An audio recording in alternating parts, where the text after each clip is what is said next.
Professional wrestling has had a long history of captivating audiences with its storytelling, athleticism, and drama. However, not every storyline in wrestling history has been a success, and the WWE in particular has had its fair share of poorly received storylines over the years. In this video, we take a look at some of the worst storylines in WWE history. And at this point, since I already have 2 other videos based on worst storylines, I'll say fuck it and just make this a series. If you have any suggestions on a promotion I should cover, just let me know in the comments. One of the most infamous and frowned upon storylines in WWE's history is undoubtedly the Katie Vick storyline. The Katie Vick storyline kickstarted on the October 14th, 2002 edition of Monday Night Raw. It saw at the time World Heavyweight Champion Triple H feud with Tag Champion and Intercontinental Champion Kane. In this episode of Raw, Kane and the Hurricane would lose their tag team titles. Later on in the episode, after losing, Kane would make his way to the ring.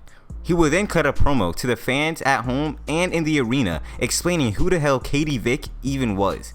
And in kayfabe, Kane explains that Katie was just a close friend of his and was even there for his first match. Then quickly after, he says that Katie died, but he didn't kill her. He explains that one night, he and Katie attended a party, and after having a few drinks, it was time to head home. Kane then says on the way home, he and Katie crashed, which caused Kane to break his arm and Katie to unfortunately die. Again, Kane would reiterate that it wasn't his fault and was simply an accident. Then, Triple H comes out. Triple H would say and imply that Kane and Katie were more than friends. He would then go on to accuse Kane of some pretty wild things, and I'm sure you can guess what Kane's being accused of. The storyline was initially designed to build towards a match between Kane and Triple H, who were both top stars in the WWE at the time. But the direction WWE decided to go in was just absolutely insane. And with WWE having to build to a potential pay-per-view match between the two, the wild segments did not stop. As a week later, Triple H would participate in one of the weirdest segments ever. Dressed up in a Kane mask, Triple H would sneak into a funeral home, strip butt naked, hop into a casket with a mannequin, and you know the rest. Although it's been said higher ups backstage thought the segment was funny, the common majority simply thought it was way too much and was making fun of a pretty touchy subject. As after No Mercy, the angle was dropped, and a few months later, Kane would reinvent himself by taking the mask off and chokeslamming everything in his sight. Another storyline that was widely criticized by fans was the Mr. McMahon and his illegitimate son storyline. The storyline began in late 2007 when WWE chairman Vince McMahon announced that he had a long-lost son and that he would be appearing on WWE television soon. This announcement created a lot of buzz amongst fans who were pretty eager to see who his mysterious son was and how he would fit into WWE programming. However, the execution of the storyline left a lot to be desired, as the first problem with the storyline was that the reveal of the illegitimate son was incredibly underwhelming. Fans were either expecting a big return from a former star or a young fan favorite getting pushed, but they got Hornswoggle. Yes, and kayfabe, Hornswoggle of all people was supposed to be Mr. McMahon's long-lost son. But it's also worth stating that some real-life tragedies hindered this storyline pretty badly, as the Chris Benoit double murder suicide took place a little over a week after this storyline started to get going. Also, as we all know, Mr. McMahon was blown up in a limo in 2007, and that was actually supposed to be the start of this huge program. It was even set to include the likes of Triple H, Shane McMahon, and even Mr. Kennedy, but the tragic events involving Benoit and the bad press that was surrounding WWE completely ruined plans, and ultimately, Hornswoggle was revealed as Vince's son.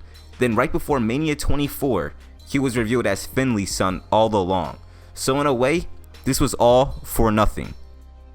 Our next horrible storyline was the unanimous Raw General Manager storyline.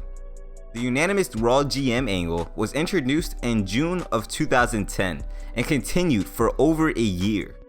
Mr. McMahon first unveiled the unanimous Raw GM on the June 21st, 2010 edition of Raw, right after he was firing previous GM Bret Hart.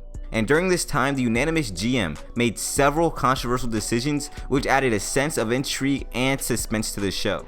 But after a week or two, fans were already sick and tired of the unanimous GM. Some of the notable decisions made by the unanimous GM included firing wrestlers and making matches, which gave birth to Michael Cole having to annoyingly announce every single announcement for over a year. And with Michael Cole's voice interrupting matches, segments, and more for a whole year, this ultimately gave birth to our next story. Heel Michael Cole. During this time period, Cole was getting a substantial amount of TV time that included commentating and announcing every GM message that came to the laptop. Cole would antagonize mostly every wrestler not named The Miz and just became extremely annoying. He would actually end up feuding with the likes of Jim Ross and even got a WrestleMania match against Jerry the King Lawler. Furthermore, Cole's heel turn didn't really do anything to the overall product, and while some fans may have enjoyed his character work, it ultimately didn't do much to enhance the storylines or make the matches more exciting. In fact, many fans found themselves tuning out in general during this time period.